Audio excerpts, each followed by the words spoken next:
Greta Van Fleet, Dave's favorite rock band, the saviors of rock and roll, are back with their second album. Um, yeah, I mean, so going into this, we all kind of know what to expect from Greta Van Fleet at this point, right? hmm Um, they're Led Zeppelin light. Um, they're a Led Zeppelin cover band. If we want to be real harsh, they And dropped they're their happy to be that. They don't care. true. They That's double true. down for album two. Yeah. So Anthem of the Peaceful Army came out in 2018 to varying levels of praise or disregard, and it, you know 1.6 for a pitchfork. Incredibly harsh.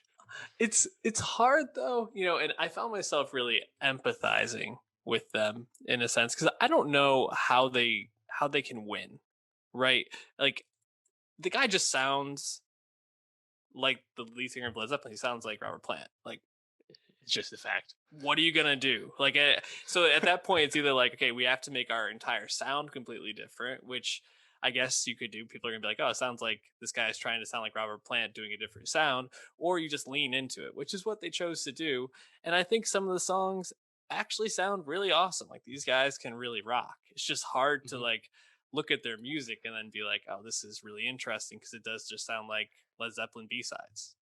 Yeah, that's exactly right. I feel like my take is largely the same since Anthem of the Peaceful Army. And again, even before that, those two EPs, they got 4 Grammy noms off that second EP, including Best New Artist. They won Best Rock Album for that second EP. They got an initial acclaim there, but Yeah. my opinion really hasn't changed because they, for the most part, also have decided not to change. And it's a sense that I think the music is good. It's well made classic rock. Mhm. Go hard. They do a lot of like the Zeppelin trademarks, though. In addition to the obviously easy to compare vocals, the long solos and periods of just instrumentation, these big hard rock anthemic songs are just very reminiscent of 70s classic rock. It is what it is. Mhm. And they haven't really deviated from that at all. There aren't like ballads on this. There aren't really like slow jams on this at all. It's more or less balls to the wall, hard rock, classic rock. And that's fine. But as you said, it's not that interesting. From what I understand, the Greta Van Fleet Reddit is super into their songwriting, and that's like a big thing. But to me, I don't really listen to the lyrics all too much because, like you said, it's just not interesting to me. When would you ever put on their music when you could just put on Led Zeppelin instead? That's still Yeah. very much the case 2.5 years later for me. It's like, Yeah. if this is what I want to hear, and I want to hear this all the time because this is great, I'd rather listen to the real stuff, you Mhm. know? So, and I don't know if that's Greta Van Fleet's fault. They're Mhm. finding success. They can keep doing this. And again, they're really the only ones doing it. So Yeah. that's fine. But to me, it's like, it's just weird. It's a weird feeling. Yeah. It is strange, especially because even when they start to like try things, I forgot which track it is because I really wasn't that into the album to begin with. But one of the tracks they kind of start off with like this piano, it might even be the last one, "Weight of Dreams," Yeah. I and actually like that one. yeah, it's a very epic song, but that one starts off with this acoustic guitar. I'm sorry, I'm getting confused. And it starts off with this acoustic guitar and has this huge build up, and it's this awesome song. But it's an 8 minute song. That starts off with an acoustic guitar and ends with like a huge rock like swell and crescendo. Yeah. It's like, oh, this sounds a lot like another very Yeah. famous Led Zeppelin song. Might have heard this before. Yeah, and like it's. I was thinking like, what if the lead singer sounded like the guy from 21 Pilots? Like, would we just be like, wow, these guys are fucking amazing? Like, they're really reviving. Like, if he didn't sound like Led Zeppelin, like they just the vocals didn't sound like it. Would we think it's awesome? Is it Right. that the instrumentation is just so similar? It's just I don't know. And what's hilarious is if you read a lot, they've done plenty of press leading up to this Mhm. second album, The Battle at Gardens Gate,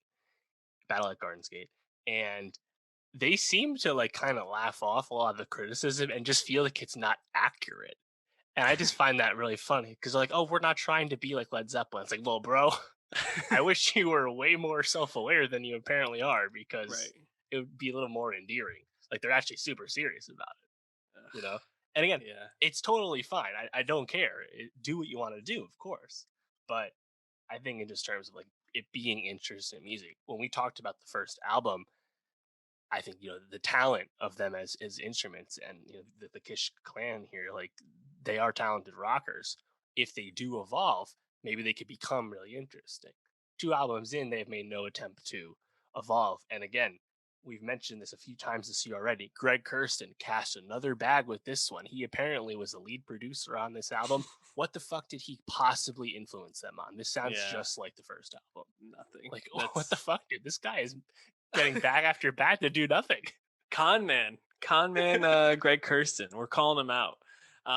Yeah, if you like Led Zeppelin, I think it's worth listening to these guys and just taking them for what they are, Yeah, which is absolutely. they're Led Zeppelin light. They're still really great rockers, but again, if you want the real stuff, yeah, just go on Spotify and type in Led Zeppelin. It's all there. It's You know, great. one thing I noticed just looking and doing some research. So we remember that first album was successful, debuted at number three, 87,000 first week, 80,000 of which were traditional album sales, what you expect from rock music.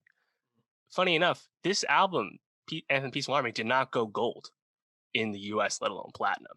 I found that very strange considering I was like, you got 80,000 traditional album sales first week. Surely this is going to be a big success as far as rock music. I don't know. Apparently not.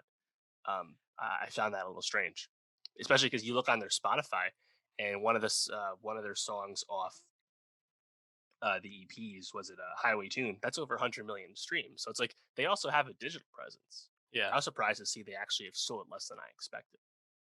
Yeah, I mean, I think it's the sort of thing where you listen to the album, and certainly these like Reddit fans, I'm sure, listen to it over and over.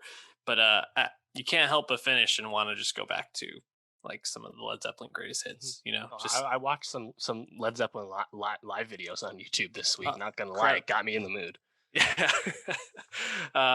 Yeah. So check it out. Probably not gonna put a song honestly because I don't think it. Maybe we'll put that last one just to pad some of those stats. 9 minutes added to the playlist. Yeah, I'd also say like apart from that last track, "The Weight of Dreams," I also like Broken Bells, long Yeah. solos, periods of instrumentation.